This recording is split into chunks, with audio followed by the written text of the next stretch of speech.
lot of people may not know about me is I tend to do a lot of sort of excessive and obsessive research, whether it be on products or things I'm wanting to buy, or just general topics that I'm interested in, or technology, or just things like I want to read up on, current events, etc. And that's where the iPad has really come in handy for me. Instead of sitting at my computer desk all the time, I can pretty much be anywhere in my house and, do research, watch videos, and I find that oftentimes I'm just sitting on the couch and using the iPad. And that's something that I've really enjoyed about the iPad. So yesterday, as of this video, Apple announced some new iPads, and I'm pretty much going to be talking about the iPad Pro here, just because that's what I have. And I'm going to talk about whether or not it's worth it to get, a new iPad Pro versus the old iPad Pro that I have here. I have the 5th generation iPad Pro 12.9 inch, which I believe is technically kind of like 2 generations back now, because the new one is considered, I guess, the 7th generation.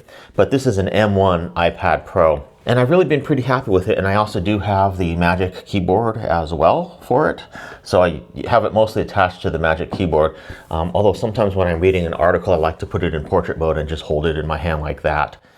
But the new one is a lot thinner and lighter, and has a slightly bigger screen at 13 inches versus the 12.9 inches. But the main question for me in terms of whether or not I'm going to upgrade or not is not anything to do with speed or anything like that, because I find my 5th generation iPad Pro plenty fast. I mean, it's never been a complaint for me. But for me, it really comes down to how I'm using this. I'm pretty much a consumer of media on it rather than a producer of media.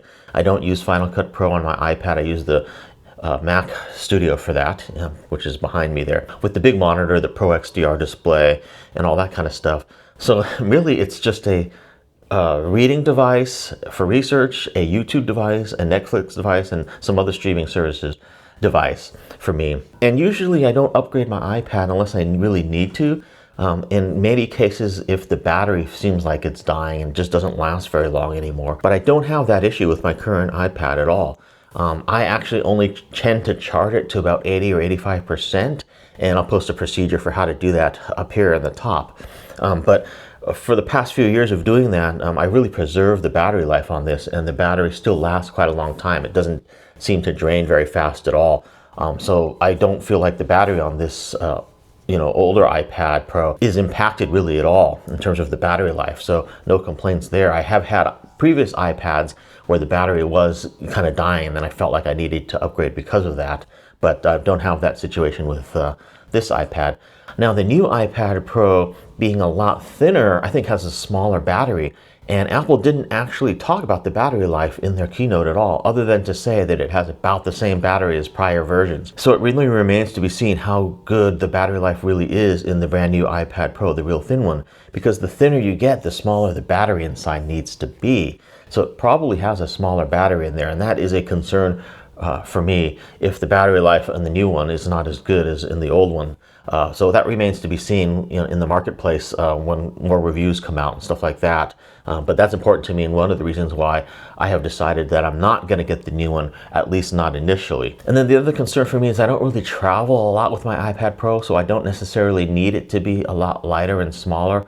Yes, it would be nice to have a thinner one, but this is pretty thin already, as you can see here. I mean, it's pretty light and in the hand and all that, and I have no problems with that. And when I put it in the Magic Keyboard and fold it up, it's a nice, pretty compact and thin thing to take around with me. I don't really travel with this though. When I want to travel light, I just bring my iPhone pretty much. I mean, sometimes I'll bring this if I want to go in a cafe and consume some media or do some research or something like that. But for the most part, it's just a tool to use around the house mostly. And it is a little bit heavy when it's in the Magic Keyboard, like this, but it's not too bad. I mean, I don't really have a major complaint with it. Of course, yes, it would always be nice to have something a little bit lighter. That's always a consideration, but it's not that big of a deal. And then the other thing is now they've switched to an OLED screen, which apparently is a lot nicer and brighter. I don't think it's any sharper because I think it's the same resolution as the prior screen, but an OLED screen would be kind of nice in terms of just the overall brightness. But on the prior iPad Pro, it is still an XDR display, so it is really plenty bright.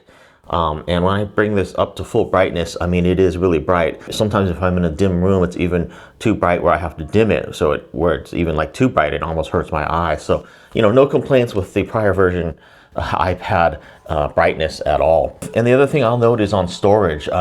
It is kind of good that Apple upped the base storage to 256 rather than 128 gigabytes. This is a 256 gig storage model, and I'm not even using most of that. Just because the way I use my iPad Pro is more of a sort of consumption device, as I said, rather than a device where I'm creating content.